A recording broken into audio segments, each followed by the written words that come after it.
አቶ ሽመልስ ከበደ በለሚ ኩራ ክፍለ ከተማ ወረዳ 4 ጨሪ ጫንጮ ተብሎ በሚጠራ አካባቢ ነዋሪ ናቸው። የአዲስ አበባ ከተማ አካል ሆነው የከተማዋን ህንጻዎች በቅርብ ርቀት እየተመለከቱ ከዘመናዊ መሰረተ ልማት ርቀው ኖረዋል። የመጠጥ ውሃ ፍለጋን ረጅም ርቀት መጓዝ፣ ንጽህናው ያልተጠበቀ ውሃን መጠቀምም የዕለት ከዕለት ኑሯቸው አካል ሆኖ ቆይቷል። በክፍለ ከተማው ነዋሪ የሆኑት እነ ወይዘሮ ታገኝ ደምሴም ለመብራት ባዕድ ሆነው ዛሬም ኩበትና እንጨት መሰል ቁሶችን ተጠቅመው ምግብ የሚያበስሉ መሆናቸው እዚሁ አዲስ አበባ ከተማ ውስጥ ያለ እውነታ ነው። እዚች ያለች ምንጭ ነበረ ቀደም ብሎ ከሱ እንትን አበላሽ 40 በ60 መጣና ከዛ በኋላ እዚህ ወንዝ ማዶ ኦሮሚያ ክልል እዛ ይሄርን ስንቀዳ ከረምና ቢያንስ ሄደን ቀርተን ስንመለስ እስከ 3 እስከ 4 ሰዓት የምንቆይበት ወረፋ አለ፣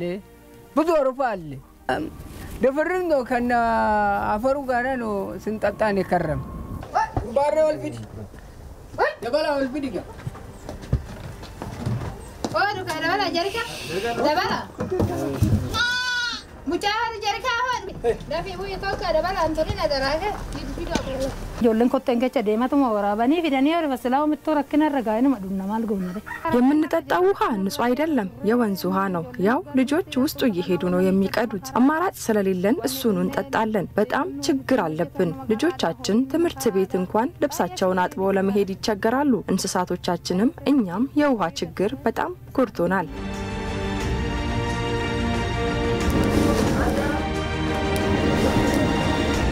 በዚሁ በጭስ ዝርጥብ እንጨት እያነደን ደረቅም ታገኘን ሜዳ ውስጥ የሚሄድ ኩበት እየለቀምን እኛም እየጠፈጠፍን እንደዛ ነው የምንጠቀመው። ክረምት ሲሆን በጣም እንቸገራለን።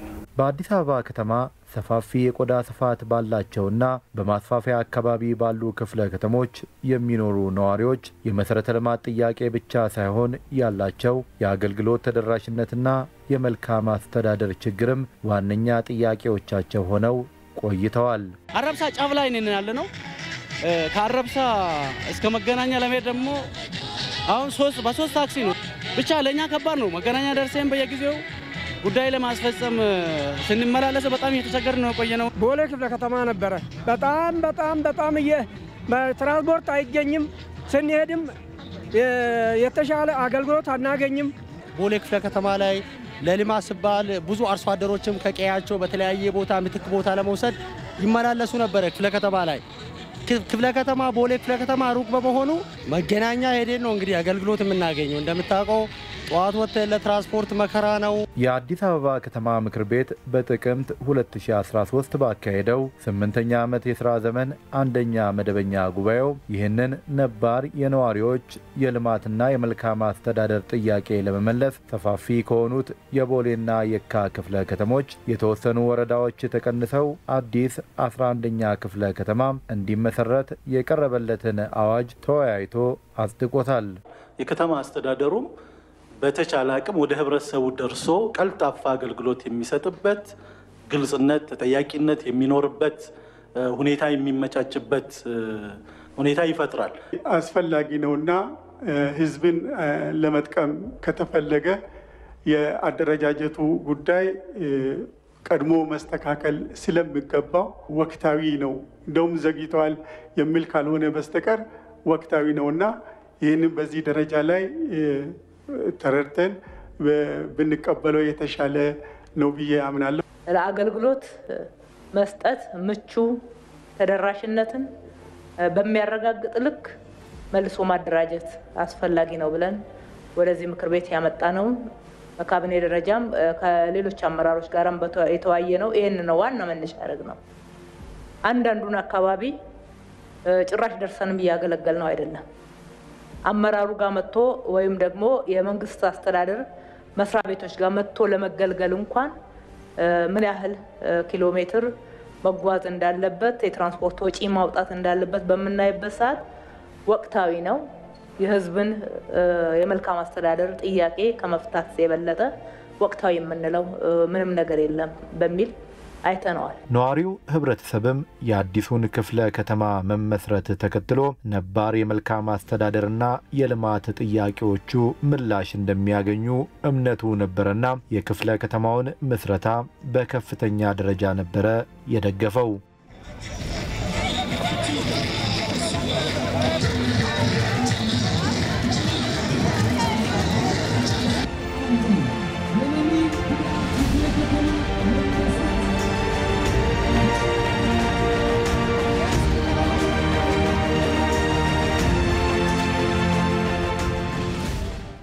ለሚኩራ ክፍለ ከተማ የህዝብን ፍላጎት መነሻ አድርጎ የነዋሪዎችን ጥያቄ ለመመለስ ቢቋቋምም ክፍለ ከተማው ሰፊ ሀብት ያለው በመሆኑ በአቋራጭ ለመክበር የሚፈልጉ አካላትን ቀልብ ሳበ። እነዚህ አካላት ታዲያ ከአመራሩ፣ ከሰራተኛው፣ ከደላሎች፣ ከነዋሪ ተወካዮች፣ ከአርሶ አደር ኮሚቴዎችና ከመሳሰሉ አካላት ጋር በመመሳጠር ሌብነትን፣ ብልሹ አሰራርን፣ ተገልጋይ የሚንገላታበትን የአገልግሎት አሰጣጥን የክፍለ ከተማው መገለጫ እንዲሆን አደረጉት። አገልግሎት አሰጣጡ ለአገልጋይም ለተገልጋይም ምቹ ያልሆነበት የነዋሪ እንግልት፣ አገልግሎት ፈልጎ የመጣ ተገልጋይ ምሬትና ሮሮ ዘውትር የሚሰማበት ሆነ። ለሚኩራ ኢትዮጵያ ውስጥ ህግ ካለ ህግ የሌለበት ቤት እዚህ ቤት ነው። የሌብነት ቤት ነው። ሰው እንደ መብቱ የሚያቆጠርበት ቤት ነው። እኔ ንብረቴን ነው ማዞር፣ ሰርቄ አይደለም። ንብረቴን እንደማዞር እዚህ ቤት ሌብነትና በጥቅማ ጥቅም ስለሚሰራ 3 ወር ሙሉ ስመላለስ ነበረ። ማንም ከኃላፊዎች ጀምሮ እስከ ታች ባሉ ድረስ በጥቅማ ጥቅምና በኔትወርክ ነው የሚሰሩት። አይን አወጣ። ይሄ ምንም ምሁር ሙያ አይጠይቅም። ይሄው ህዝቡን ተመልከቹ። ምንም አያስፈልግም። ቤቱ ህገ ወጥ የሆነ ቤት ነው። ህግ የሌለበት ቤት ነው። መሬት ይካተትልኝ ብዬ መጥቼ ነበረ። ግን ሊካተትልኝ ነገ ነው ከነገ ወዲያ ነው። ያው እስካሁን እመላለሳለሁ። ወደ 2 ወሬን አድርጋለሁ። እዚህ ጋር ከገባሁ ያመኛል፣ ምን ይለኛል፣ ግን ምንም ሰም የለም። እኔ አላቀም። ወረዳም አሳይቻለሁ። ነፃ ነው ቦታዬን። እዳ ገዳም ከአንዴ 2 ከፍያለሁ። ነፃ ነው፣ ግን እጄ ላይ አልደረሰም። እናየዋለን፣ አስተካክለን እናየዋለን፣ አስተካክለን እናየዋለን ነው የሚሉት። እዚህ ችግር አለ። ችግሩ ምንድነው? አንደኛ ቢሮው ልክ አይደለም፣ ቢሮው መቀመጡ። ሁለተኛ ከዛ ቦሌ ክፍለ ከተማ ወይም ከየካ ተገንጥሎ ወደዚህ ሲመጡ ፋይሉን አላደራጁም። ፋይል አስቀድሞ እነሱ ስራ ከመጀመራቸው በፊት ፋይሉን ማደራጀት ነበረባቸው። ፋይሉን አላደራጁም። ስንት ሰው መጥተው ያለቅሳሉ። አሮጊቶች፣ አባቶች ያለቅሳሉ በየቀኑ። እኔ አሁን ከዚህ ጋር 5ኛ ጊዜ ነው ስመላለስ ለማንዲስ ለመውሰድ ተለካ። ፋይሉ አልተገኘም ተባለ። ማተብ መጥቶ ለመስጠት 5-6 ቀን ሳምንት ይፈጃል። ሌላ ጋር የለም እንደዚህ ነገር። የትም ቦታ ማተብ 10 ደቂቃ አይቆይም። ሌላ ጋር እዚህ ለማተብ 1 ሳምንት ይቆያል ተሰርቶ አልቆ። ስለዚህ ይሄ አንድም ኃላፊ ወጥቶ ሰው የሚያናግር የለም። ህዝቡ ያለቅሳል። በቃ ይሄ መናገርም ሌላ አያስፈልግም። ከተማን የከተማችን 11ኛ ክፍለ ከተማ አድርገን እንዲመሰረት ያደረግንበት ዋናው ምክንያት የህብረተሰቡን የመልካም አስተዳደር ችግሮች ለመፍታትና አገልግሎትን በቅርበት ለመስጠት ነው። ሁለተኛው ደግሞ አርሶ አደሩ በተለያየ አጋጣሚ የአካባቢው ነዋሪ ጭምር ብዙ የሚያነሳቸው ጥያቄዎች ነበሩ። የመሰረተ ልማት ጥያቄ ከመሬት ጋር ተያይዞ መሬታችንን ያላግባብ እየተዘረፍን ነው፣ ቀረብ ብላችሁ እዩን፣ አውቃችሁ አስተዳድሩ የሚል ጥያቄዎች ያነሳ ነበር። ይሄንን ለማፍታት በቅርበት ለማስተዳደር ክፍለ ከተማው 11ኛ ክፍለ ከተማ ሆኖ እንዲመሰረት ተሆኗል። ነገር ግን ችግሮችን በቅርበት ይፈታል ብለን ያቋቋምነው ክፍለ ከተማ በተለያየ መንገድ ጥያቄና ቅሬታ ሲቀርብ እንደነበረው እዛ የመደብናቸው የኛ አመራሮች በተለያየ መንገድ ከከተማው ከተለያዩ ክፍለ ከተሞች አዘዋውረን ወደዛ የወሰድናቸው ሰራተኞች የከተማው አስተዳደሩም ሳያውቅ ደግሞ በተለያየ መንገድ ክፍለ ከተማው ላይ ተመድበው የተገኙ አካላትም የተሳተፉበት እዛ አካባቢ ያለውን አጠቃላይ የመሬት ሀብት መነሻ በማድረግ የደላሎችም አንድ ማዕከል ሆኖ ትኩረት አድርገውበት ህዝቡን ወደ ማማረር የሄደ ሁኔታ ተፈጥሮ ነበር። ከተመሰረተ ገና የ2 ዓመታት ዕድሜ ብቻ ያስቆጠረው የለሚኩራ ክፍለ ከተማ በአጭር ዕድሜው የተቋቋመበትን ዓላማ ግብ ሳይመታ በተቃራኒው የሌቦችና ግብረ አበሮቻቸው መፈንጫ የነዋሪው ህብረተሰብ የእንግልት ማዕከል መሆኑ የከተማ አስተዳደሩ አፋጣኝ የእርምት እርምጃን እንዲወስድ አድርጎታል። የከተማ አስተዳደሩ ከፍተኛ አመራሮች ከመደበኛው ስራቸው በተጨማሪ ክፍለ ከተሞችን ተከፋፍለው የልማትና የመልካም አስተዳደር ችግሮችን በአጭር ጊዜ ለመፍታት በሚተገብሯቸው የ60 ቀናትና የ90 ቀናት እቅድ መርሃ ግብሮች የአዲስ አበባ ከተማ ከንቲባ ወይዘሮ አዳነች አቤቤ ይህንን በብልሹ አሰራር የጎደፈውን ክፍለ ከተማ መቀየር የነዋሪውን ህብረተሰብም የልማትና መልካም አስተዳደር ጥያቄ መመለስ ይቻላል በማለት ክፍለ ከተማውን በቅርብ ለመደገፍ ተረክበው ወደ ስራ ገቡ። ነዋሪውን ህዝብ በማወያየትም ስራቸውን ጀመሩ። ውሃ በፊቴ በበሬ ላይ እየፈሰሰ ውሃ እንኳን ጠጥቼ ብሞት የተከበሩ ክብርት ከንቲባ ውሃ ጠጥቼ ልሙት። የአርሶ አደር በአርሶ አደር ስም ብቻ የሚጠቀመው እንጂ አርሶ አደር አንድ ካርታ ያገኘና በራሱ ቦታ ላይ ማልማት ሙኔ መገንባት ቻልኩኝ የሚል አርሶ አደር ካለ እኔ በእነዚህ ፊት ለፊት እቀጣለሁ፣ ችግር የለውም። ነገር ግን በአርሶ አደር ስም ሲነገድበት ሲሰራበት የነበረን ያለው እያየነው ነው። አሁንም አርሶ አደር እያለቀሰ ነው፣ እያለቀስን ነው።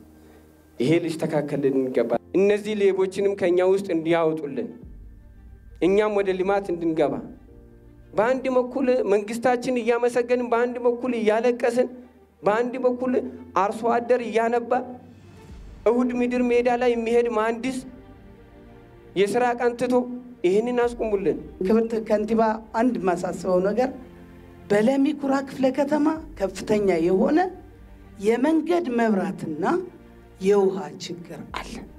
የአመራር ብቃትና ንቃት አመራሮቻችን ላይ መሰራት አለበት። ማሰብርበት ጉዳይ ነው። ስራና ሰራተኛን የሚያገናኝ የሰራተኛና የአመራር ምደባ ሊኖር ይገባል። አገር እንለውጥ ካል ክህሎት ያለው አንድ እግሩን አንድ ቦታ አድርጎ በቀን 8 ስኒ ቡና ሲጠጣ የሚውል አመራር አንፈልግም።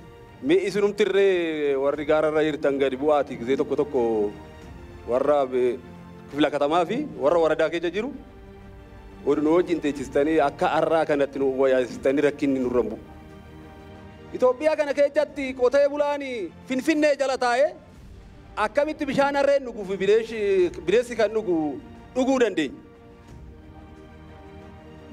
ማጋራፍ አዲስ አበባ ጃላ ጅራው እስኪ እናንተ ከላይ ያላችሁ ሰዎች አልፎ ወደ ታች ወረዱና ክፍለ ከተማና ወረዳ ላይ ያለውን ችግር እዩ። እስኪ ከአመራሮቹ ጋር ፊት ለፊት አገናኙ። በአሁኑ ዘመን ኢትዮጵያ ውስጥ እዚሁ አዲስ አበባ ስር ሆነን አህያና አውሬ የሚጠጣውን ውሃ ተሻምተን እንጠጣለን። ለስሙ አዲስ አበባ ስር ነው ያለነው። ሌላው አካባቢ ያለ አርሶ አደር እኮ ዛሬ በየቤቱ ውሃ ገብቶለታል። ስለ መሬት ይዞታ ማረጋገጫ ሌላው ጉዳይ ታግለን አቅቶን ተተነዋል። መብራት የለን፣ ውሃ የለን። ዛሬም እኮ ነፍሰ ጡር እናትን የታመመ ሰውን በቃሪዛ ተሸክመን እኮ ነው ሐኪም ቤት የምንወስደው። እዚሁ አዲስ አበባ ስር ተቀምጠን ነው ይሄ ሁሉ። የኔ ቤት እኮ ከአስፋልቱ ዳር ነው። ዋናው አስፋልት ላይ ያለነው ሰዎች ነን እንግዲህ መብራትም ውሃም የሌለን። ይህንን እንኳን ፍቱልን። አኒማኒኮ አስፋልት ይበዳረን ጅራ ዳንዲ 49 አረፍሳት ቡቱ መነክ ያጎን ይደንገረጣለ ገድቦ አስፋልት ዋና በዳረታ አይተነን ቢሻን እንቀብ ኦላንኪ አከጅሩን አካባቢ ሳይት ቢሻን እንቀብ ማብራት ይንቀብ አስፋልት ዋና ረተኛ ይህንን የነዋሪዎችን ጥያቄ ለመመለስ ታዲያ እርምጃዎችን ወዲያውኑ ነው መውሰድ የጀመሩት። የመጀመሪያው ደግሞ የአመራር አደረጃጀቱን ማስተካከል ነበረ። ወደ ክፍለ ከተማው ነዋሪ ወረድ ብለን አወያየን። አግዙን ስንል አይፈታም፣ ይሄ መፍታት የማትችሉት ችግር ነው፣ ስር ሰዷል፣ የቆየ ነው፣ ደላላው በስቷል እና ችግር ውስጥ ነው ያለነውና በቀላሉ እንኳን የምትፈቱት አይመስለንም የሚል አስተያየት ሲሰጥ ነበረ። ግድ የለም ብለን ማህበረሰቡን አወያይተን ወደ ተግባር ገባን። በፍጥነት መፍታት አለብን የሚል እርምጃ ነው የወሰድነው። የመጀመሪያው ማስተካከያ እርምጃችን አመራሩን ማስተካከል ነው። አመራሩን በማስተካከል በተለይም ደግሞ በህግ ተጠያቂ መሆን የሚገባውን በህግ ተጠያቂ ማድረግ በአስተዳደራዊ መንገድ ማስተካከል ያለበትን አስተዳደራዊ ማስተካከያዎች አድርገን በማይታወቅ ሁኔታና ህጋዊ አሰራርን ተከትሎ እዛ የተመደበን ሰራተኛ ሳይሆን ከህግ ወጣ ባለ ሁኔታ እዛ የተመደቡ ሰራተኞችን ለይተን ወደ መጡበት እንዲመለሱ በማድረግ ከተማውን በደንብ መነሻ ባደረገ ክፍለ ከተማውን ደግሞ ባማከለ ያንና ክፍለ ከተማ የማጥራት ስራ ሰርተናል ማለት ነው። በለሚ ኩራ ክፍለ ከተማ የመሰረተ ልማት መሟላት ዋነኛው የነዋሪዎች ጥያቄ ነበር።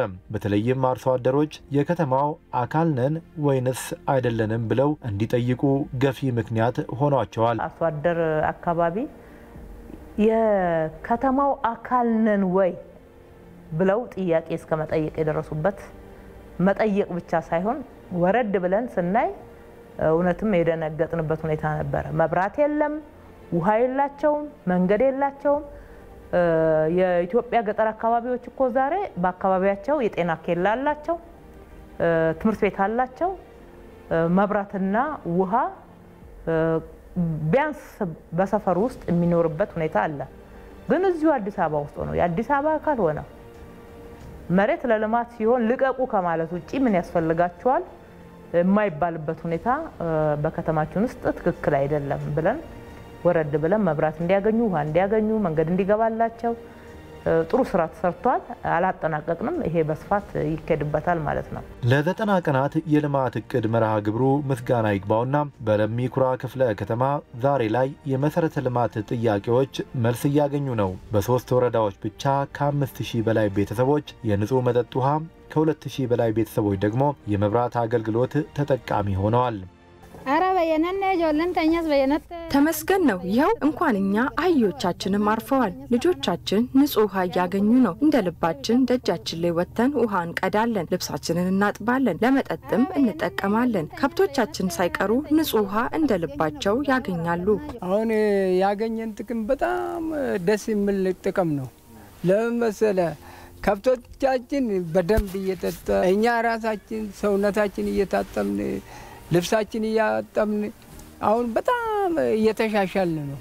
ባኑ ይሄ ውሃ መጣ አንድ 15 ቀንም ቢሆን ተመዝገኝ እየተሻሻልን አሁን ለውጥ ያሳየን ነው። አሁን ለመንግስትም ለህብረተሰቡም ምስጋና እያቀረብን ነው። አሁንም ማየው በሱ እንጋግራለን፣ እንጠቀማለን። ስቶፍም አለን። በስቶፍም የዳቦ ምጣድም አለኝ፣ በሱ እንጠቀማለን። አሁን በደህና እንጠቀማለን። ባለፉት ዓመታት አዲስ አበባ ከተማ ስትስፋፋ ለአርሶ አደሮቿ ሰቀቀን ነበረ። ምክንያቱ ደግሞ በመሬታቸው ላይ የባለቤትነት መብት ማጣታቸው ሲሆን ለልማትም ይሁን ለማንኛውም አገልግሎት መሬታቸው ሲፈለግ ያለ በቂ ካሳ በቀላሉ ከቀያቸው ሲነቀሉ መቆየታቸው ነው። በመሬታችን ላይ ባለቤት እንሁን፣ ለዚህም ዋስትና ይሰጠን የለሚ ኩራ አርሶ አደሮች ጥያቄ ነበረ። እኛ በፊት በእርሻ ነው የምንተዳደረው። ከተማ ሰፍቶ ሳይመጣ በፊትም ያው እርሻ የምታዩት አሁንም እርሻ ነው የምናርሰውና ባሎ ላይ የምንሰራው እስካሁን በእርሻ ነው የምንተዳደረው። ከተማም በዛ አኳያ ነው የተስፋፋ እኛ ጋር ደርሷልና ስጋታችን ምንድነው? መንግስት ነገ ጧት ቦታችን ወስዶ እኛም ወደ ሌላ እንዳንሄድ የተወለድንበት ኑሮ ያፈራንበት ቦታ ላይ ተፈናቅነ ሌላ ቦታ እንዳንል የሚል ነው ስጋት አለን እንጂ ያው ልማት አይጠላም። ይዞታ መራገጫ የለውም። ያለው አፈር ግብር ነው። በአፈር ግብር ነው። ዝም ብሎ ነው አንስቶ ወደ ሌላም ወስዶ እንጂ ምንም የሚሰጠው ነገር ለመንግስት በዛን ሰዓት በጉልበት ሁሉ የሚያነሳበት ሰዓት አለ። በቃ አንዴ መጥቶ መንግስት አባረረን ነው። ከኛ አቅም በላይ ስለሆነ ምንም አቤት ምንለው የማይሰማ ስለሌለ በዛን ሰዓት በቃ አንገታችን ደፍተን እንትን ለማለት ነው። የተረፈች ትረፍልኝ የሚል ሀሳብ አለን እንጂ ያው አለን እስካሁን በቀያችን ላይ ነው አለን። እኔ አርሶ አደር ልጅ ነኝ፣ አርሶ አደርም ነኝ፣ ግብር አለኝ። እዚህ ወረዳ 2 ነው የተወለድኩ። የምንደራደረው እኛ በእርሻ ነበር፣ አርሶ አደር ነበር። አርሰን ነው ቤተሰባችንም እናስተምሮ እርሻ ነበር። ተሰብሬ ነበርኩ በጥይት እኔ ተነስታ ብዬ ከዚህ ቦታዬ ላይ ተፈናቅዬም ነበርኩ። ቦታውም ለቅቄ ሄጄ ነበርኩ። ወደ ኦሮሚያ ላይ ለገዳይ ገብቼ ነበርኩ። ግማሹ ግጦሽ ነበረ። ግጦሹ በብር ከ50 ሳንቲም ናት የምታስበው። እርሻ ቦታ ደግሞ 8 ከ50 ሳንቲም ናት። 48,000 ምናምን ነው የወሰድኩ አንድ ላይ ለልጆች ለትምህርት ቤትም አልሆነም።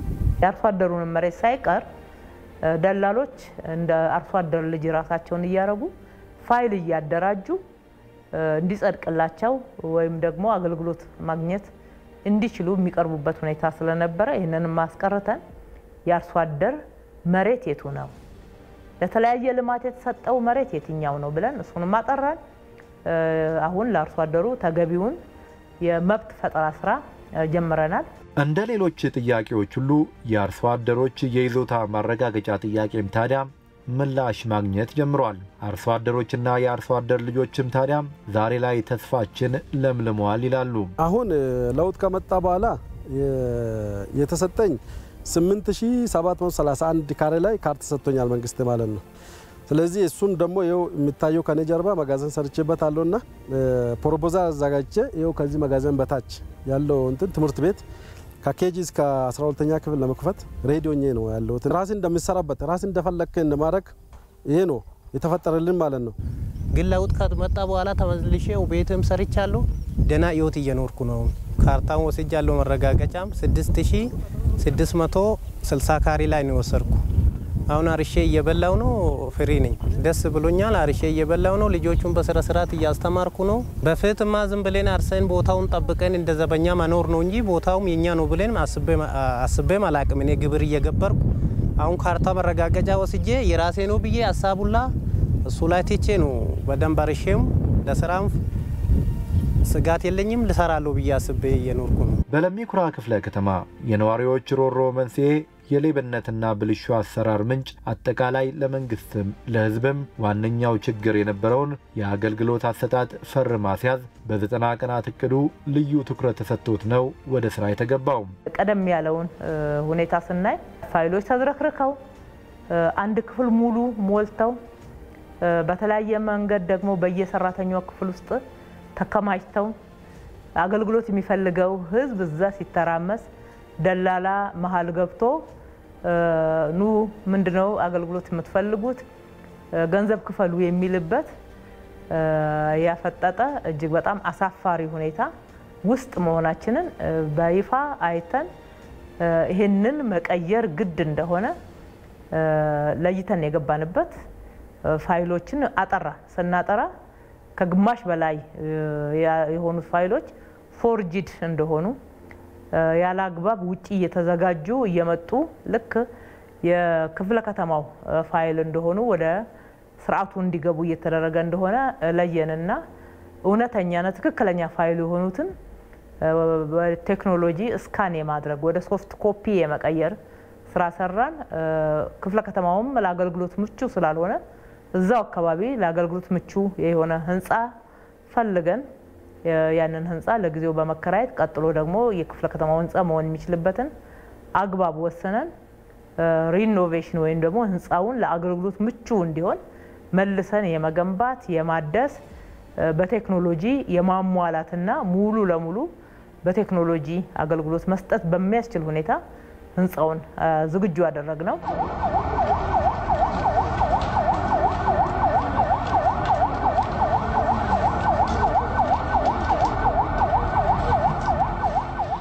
አገልግሎት አሰጣጡን መልክ ለማስያዝ የሌብነትና ብልሹ አሰራርን ሰንሰለት ለመበጣጠስ ተብሎ የተዘጋጀውን ይህንን ህንጻ ታዲያ ክፉ አድራጊዎች የክፋት በትራቸውን አሳርፈውበት ለውድመት ዳረጉት። በቴክኖሎጂ አገልግሎት ለመስጠት ብቻ ሳይሆን ሌብነትና ብልሹ አሰራርን ለመታገል ለመከላከል እያደረግን ያለነው አጠቃላይ ስራ እና ሊመጣ ያለው ውጤት ግን ትንሽ ያስፈራቸውና ያስደነግጣቸው አካላት ያሉ ይመስለናል። እሱ የምርመራው ስራ ሲያልቅ የምንነጋገር ይሆናል። አጠቃላይ ግን ከ60 ሚሊዮን ብር በላይ የሚያወጣ የቴክኖሎጂ ስራ እንዲሁም ከ2 ሚሊዮን ያልተናነሰ የህንጻው አካል ወድሟል።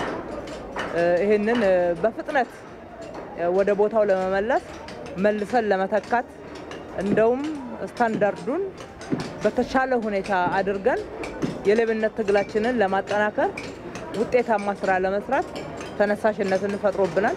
እዚህ እንደምታዩት እነኚህ ሰራተኞች አሰሪውም የክፍለ ከተማው አመራሮች ከአደጋው ጊዜ ጀምሮና ፖሊስ አስፈላጊውን ለምርመራ የሚያስፈልገውን መረጃ ከወሰደ በኋላ እዚሁ ውለው አድረው እያሰሩ ያሉት በፍጥነት እንጨርሰዋለን። ከሌቦችና ግብረ አበሮቻቸው ጋር ትንቅንቅ ፍትሃዊነትና መልካም አስተዳደርን የማስፈን የተገልጋይን እንግልት የማስቀረትና የህዝብ እርካታን የማሳደግ ታላቅ ትግል በአንድ ወር ጊዜ ውስጥ የተቃጠለውን ህንፃ አድሶ በቴክኖሎጂ አዘምኖና አሟልቶ ለአገልግሎት ዝግጁ ማድረግ። አሁን እዚህ የምንገኝበት በ90 ቀን እቅድ በክብርት ከንቲባችን አስተባባሪነት የተሰራ ትልቁ ፕሮጀክታችን ነው። ከጀርባይ ደግሞ የምታየው አዲሱ የአስተዳደር ህንጻችን ነው። የአስተዳደሩ ህንጻችን ከዚህ በፊት ብዙ ዋጋ ተከፍሎበት ለሰራተኛና ለተገልጋዩ ምቹ በሚሆንበት ዘመናዊ ቴክኖሎጂ ያለበት እጅግ ለአገልግሎት ቀልጣፋና ምቹ በሆነ በውስጡ ደግሞ የተለያዩ ዘመናዊ ቴክኖሎጂዎችን የያዘ ፕሮጀክት ነው። እንግዲህ ይሄንን እዚህ ለማድረስ ብዙ ዋጋ ተከፍሎበታል። እንዳይሳካም ብዙ የጠላት ሙከራዎች ተደርሶበታል። ወር ባልሞላ ጊዜ ውስጥ ከወትሮ በተሻለ ከመጀመሪያ በተሻለ በጥራትም በሁሉም ነገር ጨርሰ ነው ለአገልግሎትም በሁሉም ነገር ዝግጁ አድርገን ሰራተኛና ፋይሎቹም ገብተው ለተገልጋዮቻችን ክፍት የሆነበት ምዕራፍ ላይ እንገኛለን ማለት ነው።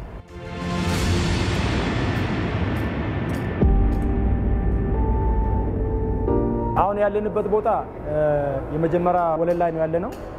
የዚህ ቦታ የሚሰጠው አገልግሎት አንደኛ ደንበኞቻችን የሚያርፉበት ማረፊያ ነው፣ የሚስተናገዱበት ወይ ለመስተንግዶ የሚሄዱበት የመጀመሪያ ሩማቸው ነው።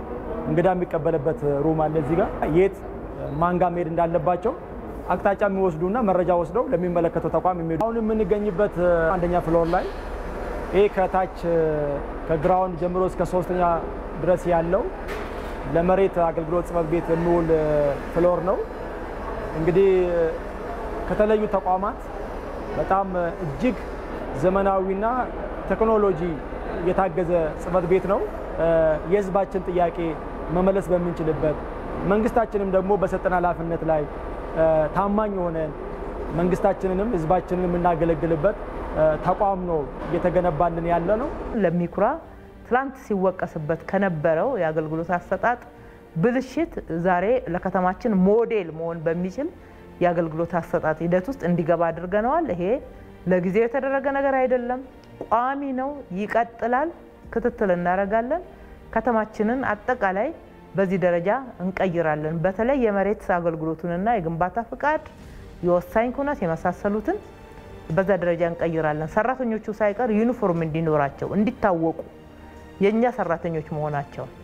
አንዳንድ ጊዜ ሰራተኞች ያልሆኑ የመንግስት መስሪያ ቤት ውስጥ ገብተው ሰራተኛ እንደሆኑ አስመስለው ጉቦ ሲቀበሉ ጭምር ስላየን ማለት ነው። የዚህ ክፍል ሰራተኛ ነኝ እኔ ጉዳይህን ጨርስልሃለሁ ብለው የኛ ሰራተኛ ያልሆኑ ጉቦ ሲቀበሉ ሰዎችን ፋይላቸውን ሲቀበሏቸው ሲያበላሹባቸው ከውስጥ ጋር ትስስር ፈጥረው ያልተገባ ነገር ሲፈጽሙ ስላየን ሰራተኞቻቸው ባጅ ያላቸው ዩኒፎርም የለበሱ የሚታወቁ እንዲሆኑ የማድረግ ስራ ጭምር ነው አብረን የሰራ ነው። ይሄ በጥብቅ ዲሲፕሊን ክትትል ስልጠና በአፈጻጸም ሂደት ይቀጥላል ማለት ነው። በለሚኩራ ክፍለ ከተማ በ3 ወራት ውስጥ በ90 ቀናት እቅድ አይቻልም የተባለ እንደሚቻል እውን ሆኗል። አገልግሎትን ከእጅ መንሻና መማለጃ ነፃ በሆነ መንገድ ለማግኘት የሚያስችል ገቢ ላላቸውና ለአቅመ ደካሞች የመኖሪያ ቤቶችን ተደራሽ ለማድረግ በተሰራው ስራ እያንዳንዳቸው 40 ቤቶች ያላቸው 6 ባለ 4 ወለል የመኖሪያ ህንፃዎች በ90 ቀናት ውስጥ ተገንብተዋል። የሰሩ ደግሞ ብሩን ያገዙን እሳቸው ናቸው። እንኳን ደስ አለሽ። አላህ እንኳን እዚህ ያበቃሽ። አሁን ግን እኔ በቃ ዘመድ ወገን እንዳለኝ ተረዳሁ። ብቻዬን ላስቲክ ቤት ወድቄ ነበረ። አሁን ወገን አለኝ። ከዚህ በኋላ ብሞት አይቆጨኝ። እውነት አይቻለሁ። ዘመድ ወገን አለኝ። በቃ እንዳላችሁኝ አይቻለሁ። ፀሐይ መንግስት ነው። አሁን ፀሐይ ሁኑ። እግዚአብሔር ይስጥሽ፣ ኑሪልኝ። መርቋቸው እነሱን ብሩን የሰጡን እነሱ ናቸው። እሺ እግዚአብሔር ይኖራቸው እንድትሰጡላቸው እነዚህም ቤቶች ለመገንባት ከ400 ሚሊዮን ብር በላይ ወጪ የጠየቀ ሲሆን ሙሉ በሙሉም በበጎ አድራጊ ባለሀብቶች ነው የተሸፈነው። ጊፍት ሪል ስቴት፣ ሀያት ሪል ስቴት፣ አሰር ኮንስትራክሽን እያንዳንዳቸው አንዳንድ የመኖሪያ ህንፃ፣ ሆራ ትሬዲንግ እና ኤምደብሊውኤስ ትሬዲንግ እንዲሁም አልሳም ግሩፕ እና አምዲሁን ትሬዲንግ ጣምራ ሆነው የአዲስ አበባ ውሃና ፍሳሽ ባለስልጣንም ባለሀብቶችን በማስተባበር አንዳንድ ህንፃዎችን አስገንብተዋል። በ90 ቀናት እቅዱ በክፍለ ከተማው የአረንጓዴ ልማትና ጽዳት ትግበራ ልዩ ትኩረት ተሰጥቶት ተከናውኗል። ቆሻሻ መጣያ የነበሩ የመንገድ አካፋዮችና ዳርቻዎች ውብና ሳቢ ሆነዋል። የከተማ ግብርና ምግብን ከጓሮ ለማግኘት በከተማ ውስጥም እንደሚቻል ማሳያ ሆኗል። የልማት ትሩፋት በወተት ላሞች እርባታ ማዕከላት፣ በዶሮ እርባታ ክላስተሮች፣ በመንደሮችና በተቋማት ንብ በማነብ ስራ ውጤቱ መታየት ጀምሯል። ሞዴል መንደሮችም ተመስርተዋል። ይህ ሁሉ ተግባር ከመንግስት በጀት አንዳች ሳይነካ የግል ባለሀብቱን በማሳተፍ ብቻ ተከናውኗል። ስኬታማም ሆኗል። በ90 ቀናት ብቻ በለሚ ኩራ ክፍለ ከተማ አይቻልም የተባለው ተችሎ ተገኝቷል።